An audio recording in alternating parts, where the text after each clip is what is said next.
Hi everybody. I'm going to read to you another one of my blog posts on the COVID shelter-in-place era. And again, I hope it gives you some relief and of course some pleasure. This one's called New Old Friends. I hear many stories about friends reconnecting during and because of COVID. Isolation gives all of us more time to think and to reach out to people who were once important to us, but with whom we've lost contact. It also offers us the space to appreciate deeply any contact we do have. Before COVID, I took for granted meeting friends for walks and meals, concerts and lectures. These were a given, encounters ordinary life had always offered. Now, because I spend so much more time alone, or with Stephen only, any contact with dear ones becomes special, and my appreciation of our interaction heightened.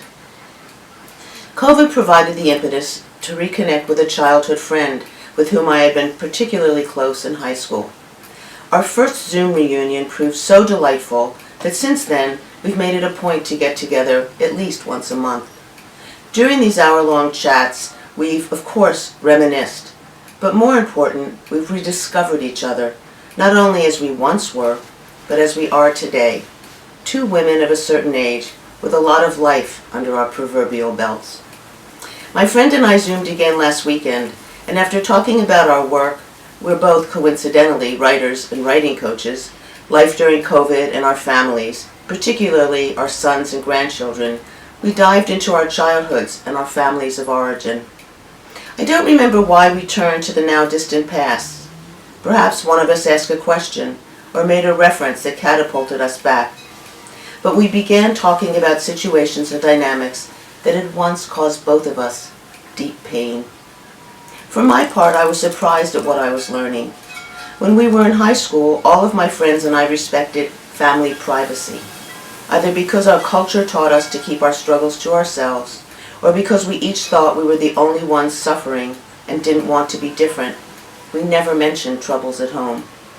But as my friend and I talked, I realized that all the time I was struggling with what was happening inside our house on Knox Road, she had been struggling too. We didn't dwell on these topics, but we didn't skirt them either. We spoke directly and candidly about what had harmed us. And as we talked, something began to shift within me. That Jane Ann Pomerantz of so long ago no longer felt so alone and forsaken, so much less fortunate than all of her friends with happier and kinder families. After all these years, I realized I hadn't been the only one. In addition to everything else we shared, the high school newspaper and yearbook, our first cigarette and first loves, the senior prom, my friend and I had another bond, this one much deeper and more enduring.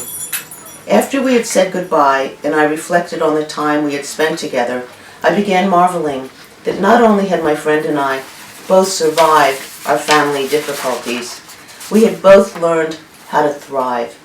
We are fuller and richer humans than we were in high school, of course, and our renewed friendship includes all of us, both the young and vulnerable women we were in high school and the passionate, successful women we are today. Thanks for listening.